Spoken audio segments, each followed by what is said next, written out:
बिस्मिल्लाहिर्रहमानिर्रहीम। ये chapter 4 first year का हम स्टार्ट करेंगे, sequences and series. First of all, what is a sequence?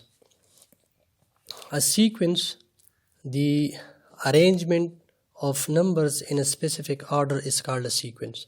ये नंबर्स स्पेसिफिक ऑर्डर के साथ हम जब नंबर्स को अरेंज करते हैं तो उसको हम सीक्वेंस कहते हैं। फॉर एग्ज़ाम्पल ये सीक्वेंसेस गिवन है, एग्ज़ाम्पल 1 में 2 और 3। The sequence given in 1, the arrangement of numbers ये 2, 4, 6, 8, 10 अप टू सो ऑन। ये नंबर्स को एक स्पेसिफिक ऑर्डर के साथ अरेंज किया गया है। सिमिलरली 2 में 1, 3, 5, 7 एंड सो ऑन। और थर्ड में ये जो नंबर्स हैं हमने अरेंज किए हैं with the specific order 1, 4, 9, 16 and so on. लेकिन ये इसका सीक्वेंस का एक लेमैन डिफिनीशन इसको हम कहते हैं कि जब नंबर्स को स्पेसिफिक ऑर्डर के साथ हम अरेंज करते हैं तो उसको हम सीक्वेंस कहते हैं। लेकिन अब यहाँ पर जो आपकी किताब में डिफिनीशन है, फॉर्मल डिफिनीशन जिसको हम कहते हैं, a sequence actually is a function whose domain is the set of positive integers। Function वो फंक्शन जिसका डोमेन मतलब आप लोगों के फर्स्ट ईयर की किताब में अभी तक आप लोगों ने फंक्शन नहीं पढ़ा है। चैप्टर 8 में फंक्शन पढ़ेंगे। लेकिन फंक्शन एक्चुअली ये होता है ना, एक फार्मूला सा होता है। For example F of x, ये एक फार्मूला है 2x। और यहाँ पर इस x के वैल्यूज़ को हम इनपुट कहते हैं, और जब हम x की वैल्यू इस फंक्शन में पुट करते हैं तो उसको हम आउटपुट कहते हैं। अब यहाँ पर डोमेन क्या होता है? डोमेन इज़ जो इनपुट वैल्यूज़ को, जो सेट ऑफ इनपुट होता है उसको हम डोमेन कहते हैं कि हम इस फंक्शन को डोमेन क्या क्या दे सकते हैं। अब यहाँ पर फंक्शन वो फंक्शन जिसका डोमेन यानी जिसको जो हम इनपुट हम देते हैं उस फंक्शन को, वो सेट ऑफ पॉजिटिव इंटीजर्स होंगे, या जिसको हम नेचुरल नंबर्स भी कहते हैं कि the domain of this function should be the set of natural numbers. और उसका जो रेंज होगा, सेट ऑफ आउटपुट्स को हम रेंज कहते हैं फंक्शन का। The range of that function will be the subset of all real numbers. Range कोई भी हो सकता है, any subset of real number, मतलब एनी रियल नंबर हो सकता है, पॉजिटिव भी हो सकता है, नेगेटिव भी हो सकता है। लेकिन उसका जो डोमेन होगा, domain must be the set of natural numbers or positive integers. अब जब नेचुरल नंबर्स का उसका डोमेन होता है तो उस फंक्शन को हम F of n equals to, ये function F of x equals to 2x है तो उसमें वो जो वेरिएबल है वो हम n पर रिप्लेस करते हैं f of n equals to 2n, where this n belongs to the set of positive integers or set of natural numbers. तो इसी तरह के फंक्शंस को हम सीक्वेंस कहते हैं जिसका domain set of positive integer हो या जिसका domain set of natural number हो, और रेंज इसका कोई भी हो सकता है, set of any set of all real number, subset of all real numbers हो सकता है। अब ये जो मैंने एग्जांपल दिए हैं, ये 3 एग्जांपल्स स्पेसिफिक ऑर्डर के साथ नंबर्स को अरेंज किए गए हैं। अब यही example in the form of function में लिखता हूँ। Consider the following sequences are the following functions as sequences.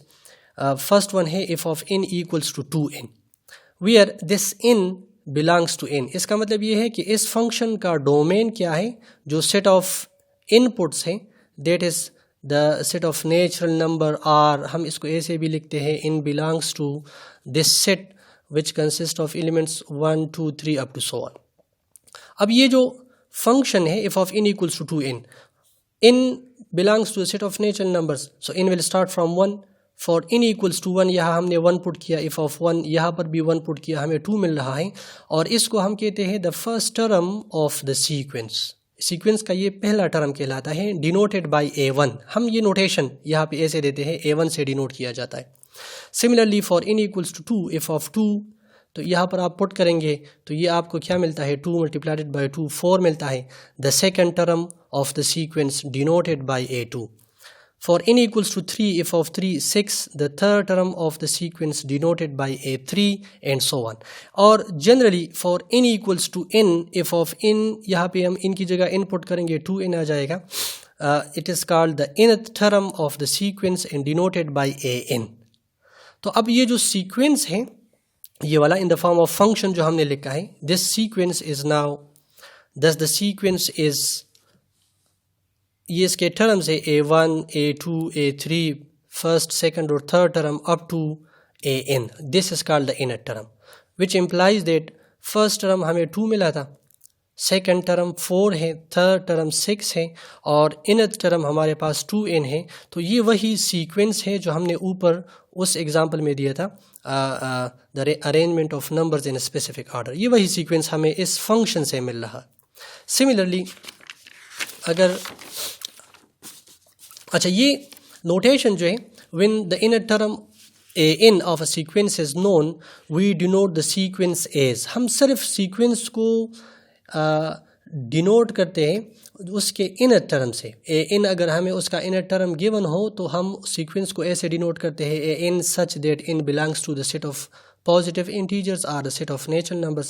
For example, the above sequence is denoted as, ये जो हमने एग्जाम्पल दिया, 2n such that n belongs to n, in which जिसमें inner term क्या था, इनर टर्म वहाँ पर 2n था। ये सेकंड एग्जाम्पल आप देखें, if of n equals to n square such that n belongs to this set of natural numbers. For n equals to 1 हमें यहाँ पर 1 पुट करें, if of 1 equals to 1 square 1 मिल रहा है, the first term of the sequence denoted by A1. For n equals to 2 यहाँ आप 2 put करें, if of 2 equals to 4 the second term of the sequence denoted by A2. And for n equals to 3 if of 3 equals to 9 यहाँ पे आप 3 put करें, 3 square equals to 9, the third term of the sequence denoted by A3.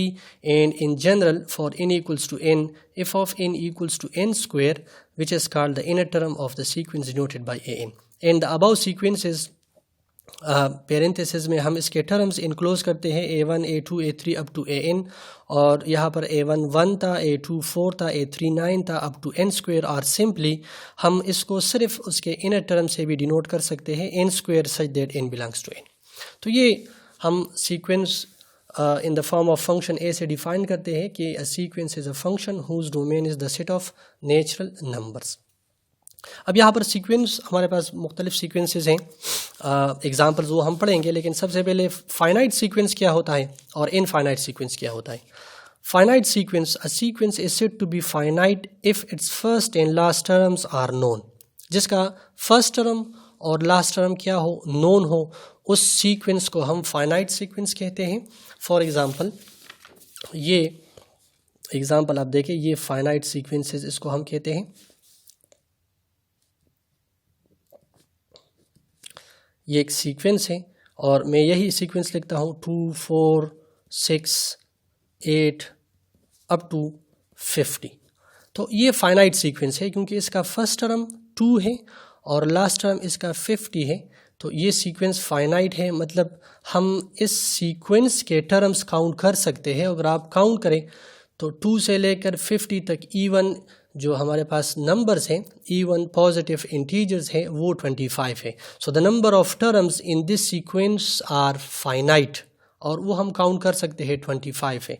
Similarly ये sequence आप देखें 1 3 5 up to 49, तो ये भी एक फाइनाइट सीक्वेंस है और इसमें नंबर ऑफ टर्म्स हम काउंट कर सकते हैं, और इस सीक्वेंस का फर्स्ट टर्म भी नोन है और लास्ट टर्म भी नोन है। सिमिलरली अगर आप ये सीक्वेंस देखें 1 2 3 4, ये भी एक सीक्वेंस है अप टू 500, ये भी एक फाइनाइट सीक्वेंस है। फर्स्ट टर्म भी नोन है, लास्ट टर्म भी नोन है। इसका मतलब ये है कि इसके दरमियान जितने टर्म्स हैं उन तमाम टर्म्स को हम काउंट कर सकते हैं और वो फाइनाइट है, and they are 500 in numbers. तो ये सारे फाइनाइट सीक्वेंसेस के एग्जांपल्स। अब इनफाइनाइट सीक्वेंस क्या होगा? Infinite sequence,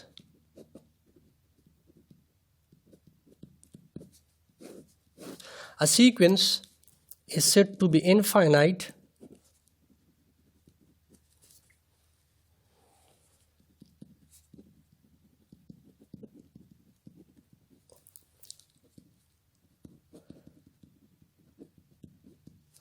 if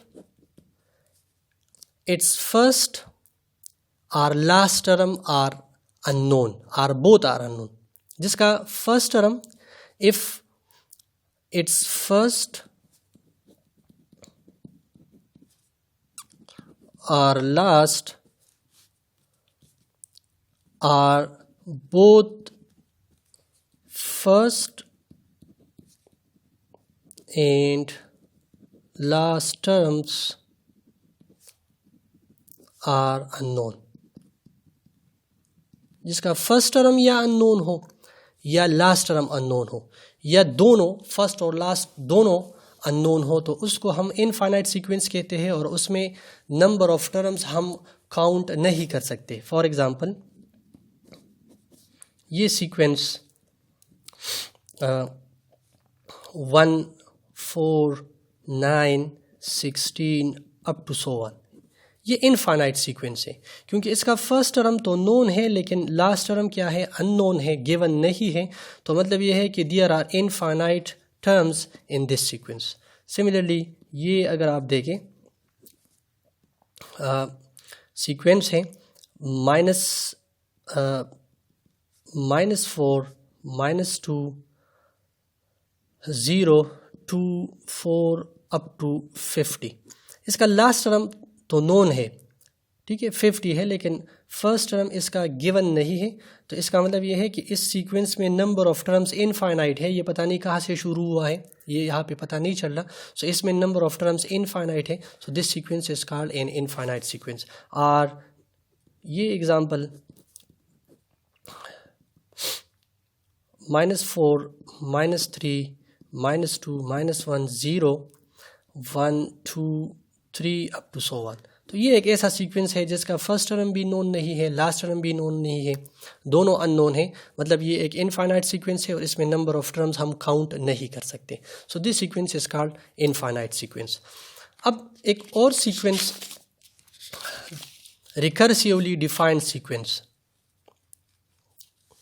recursively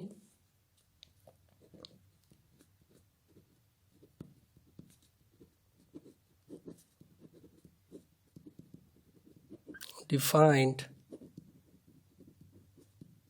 sequence। Recursively defined sequence क्या होता है? A sequence is said to be defined recursively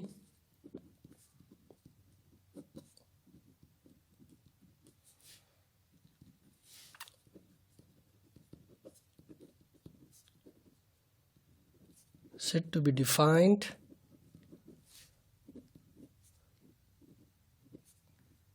recursively if its general term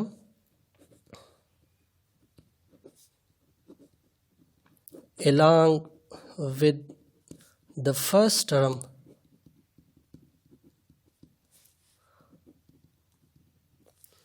or first few terms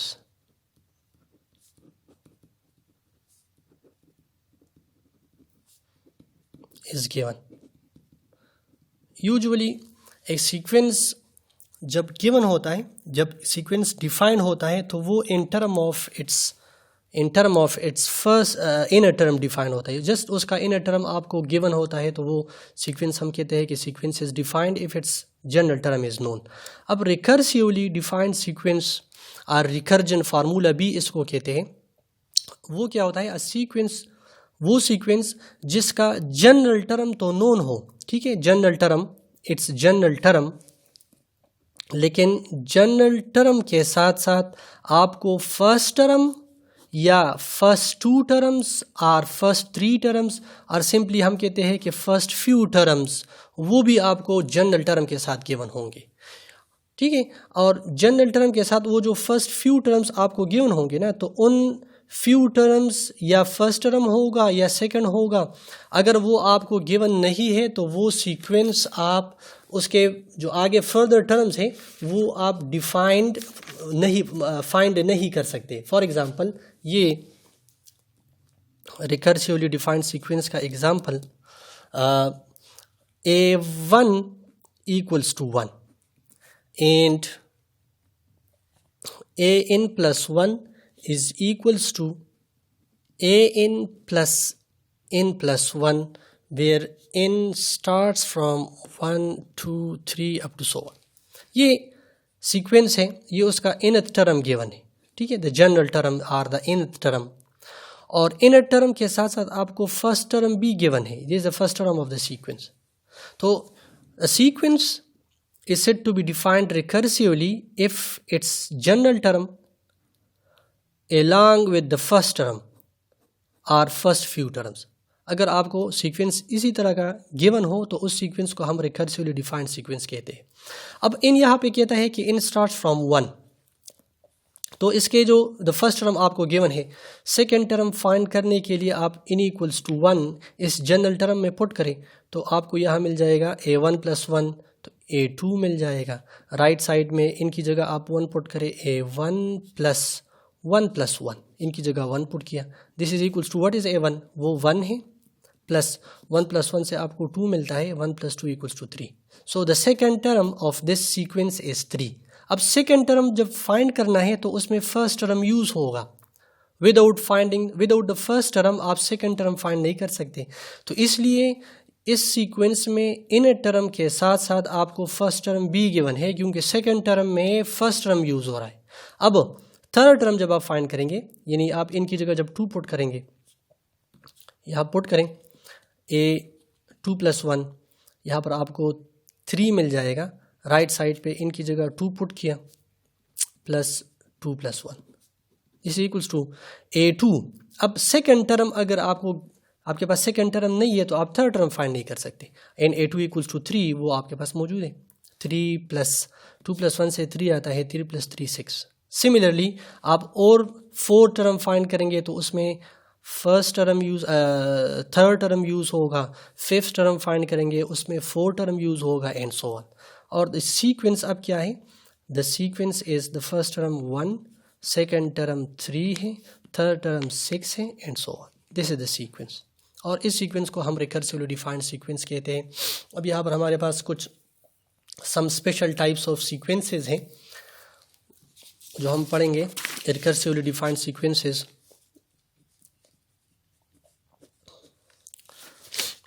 Some special types of sequences.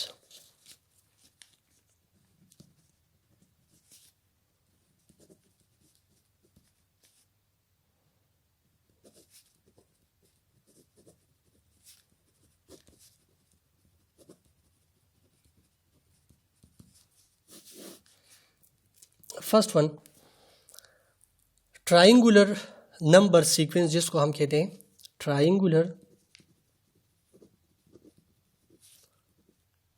number sequence। Recursively defined sequence है, defined कुछ इस तरह है, t1 = 1 and tn + 1 is equals to tn + n + 1, where n starts from 1 2 3 up to so on। इसको हम triangular number sequence कहते हैं, denoted by T, और ये T is taken from the triangular.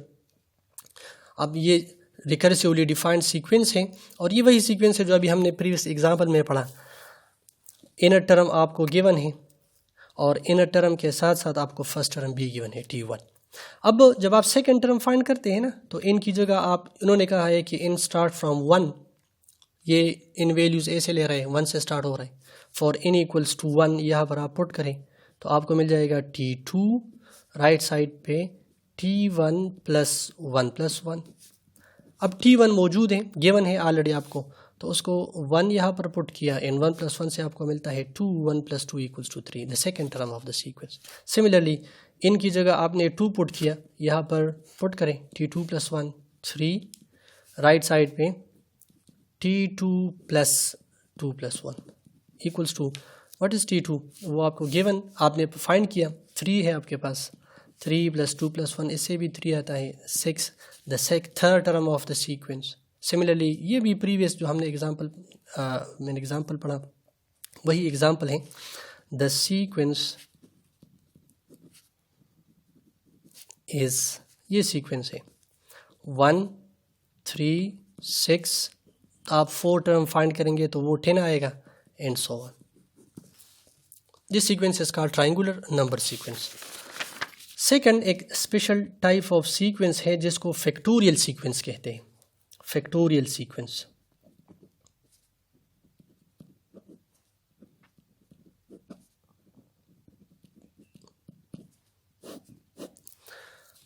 Factorial sequence क्या है? If NOT equals to 1 and if r plus 1 is equals to r plus 1 if r, where r starts from 0. ठीक है, 0 से अब r स्टार्ट गिवन है. Definition of ये जो sequence है रिकर्सिवली डिफाइंड सीक्वेंस, इसके डिफिनीशन में गिवन है कि r स्टार्ट फ्रॉम 0. अब यहाँ पर जब हम रिकर्सिवली डिफाइंड सीक्वेंस की बात करते हैं तो वहाँ पर ज़रूरी नहीं है कि domain set of natural number से बिलोंग करे. ठीक है, वहाँ पर अब उसकी डिफिनीशन पे डिपेंड करता है कि उसकी डिफिनीशन में जो वेरिएबल होता है ना, इस फंक्शन में वेरिएबल आर है. ठीक है, अब ये वेरिएबल 0 से स्टार्ट कर रहे हैं, 0 1 2 3 ये ऐसे वैल्यूज़ ले रहे हैं.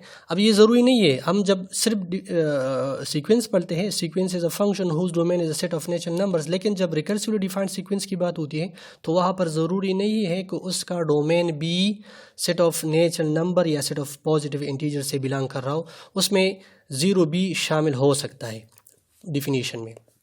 अब ये factorial sequence notation if is taken from the word factorial. If not 1 के बराबर है, this is the first term of the sequence. और general term if r plus 1 वो बराबर है r plus 1 into F R, उसके बराबर. अब इसका हम सेकेंड टर्म फाइंड करना चाहते हैं. r start from 0, so for r equals to 0 यहाँ पर आप पुट करें. इफ़ 0 प्लस 1 1 आ जाएगा, राइट साइड पे 0 plus 1 into f naught, r की जगह हमने 0 पुट किया. 0 प्लस 1 से आता है आपको 1, एफ नाट भी 1 के बराबर है, so 1.1 equals to 1. This is f 1 equals to 1. For r equals to 1 यहाँ पर आप पुट करें. इफ 1 प्लस 1 2 आ जाएगा, राइट साइड पे 1 पुट किया हमने, 1 प्लस 1 और ये r की जगह 1 पुट किया है, f1 आ जाएगा. 1 प्लस 1 इक्वल्स टू 2 और f1 ऑलरेडी प्रीवियसली हमने फाइंड किया था 1 के बराबर है, 2.1 which is equals to 2.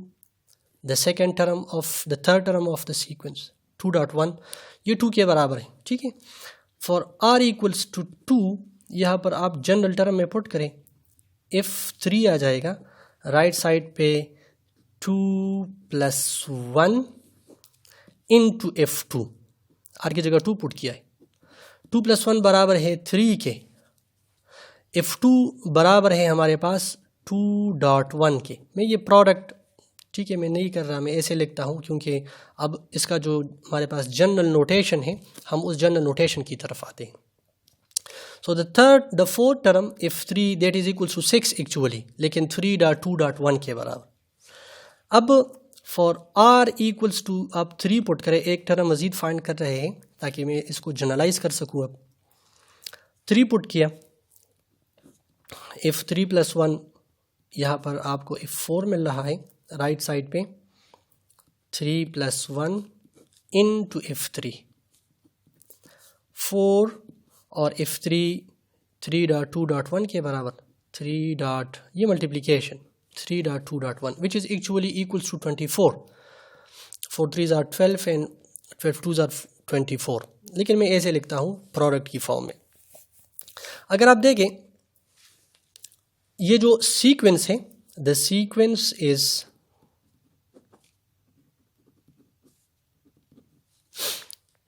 The first term जो हमें गिवन था एफ नॉट वो 1 है. सेकेंड टर्म जब हमने फाइंड किया f1 वो 1 के बराबर आ रहा था. थर्ड टर्म f2 2 के बराबर, 2 मल्टीप्लाइड बाई 1 2 के बराबर.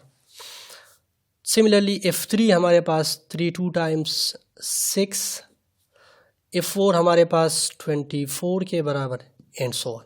This is the sequence. अब इस सीक्वेंस का एक स्पेशल नोटेशन है. This sequence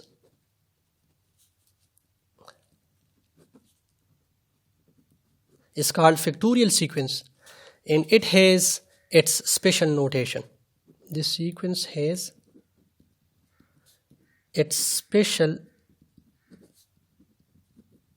notation. और वो नोटेशन क्या है? ये नोटेशन इसका, ये नोटेशन रीड एज फैक्टोरियल. इस नोटेशन को हम ऐसे रीड करते हैं, फैक्टोरियल. अब देखें, मैं इस सीक्वेंस को, ये जो हमने यहाँ पर अभी इसके टर्म्स फाइंड किए, इस नोटेशन की फॉर्म में मैं लिखता हूँ. ठीक है, तो इफ़ नॉड इक्वल्स टू 1, तो जब हम ये ट्रांसलेट करते हैं ना इस नोटेशन से, ये जो स्पेशल नोटेशन में, तो नॉट यहाँ पर 0 है, 0, और इफ़, तो हम ऐसे लिखते हैं ना 0 फैक्टोरियल, वो 1 के बराबर, 1 के बराबर. ठीक है, और ये ना इफ़ r प्लस 1, तो हम इसको ट्रांसलेट करते हैं, इस इफ़ की जगह हम ये वाला सिंबल रिप्लेस करते हैं, ये सिंबल. तो r plus 1 factorial is equals to, तो इफ़ को हमने रिप्लेस किया इस सिंबल पर, और ये ना r प्लस 1 को मैंने यहाँ लिख दिया, r plus 1 factorial is equals to r plus 1 into f r, और इस इफ आर को हम रिप्लेस करते हैं symbol r factorial, where r starts from 0 to so on. तो ये नोटेशन इसका है. अब इस नोटेशन, ये मैं लिखता हूँ. अब यहाँ पर हमारे पास फर्स्ट टर्म क्या था? इफ़ नॉट हमारे पास था 1 के बराबर. ठीक है, इफ़ 1 भी हमने जब फाइंड किया तो वो 1 के बराबर आ रहा था. इफ़ 2 जब हमने फाइंड किया तो वो 2.1 था. इफ़ 3 वो था 3.2.1. इफ़ 4 वो हमारे पास आ रहा था 4.3.2.1 and up to so on. F 5 होगा 5.4.3.2.1. अब ये सारे जब हम इस नोटेशन की फॉर्म में लिखते हैं ना, फैक्टोरियल नोटेशन की फॉर्म में, तो ये हो जाएगा 0 फैक्टोरियल इक्वल्स टू 1.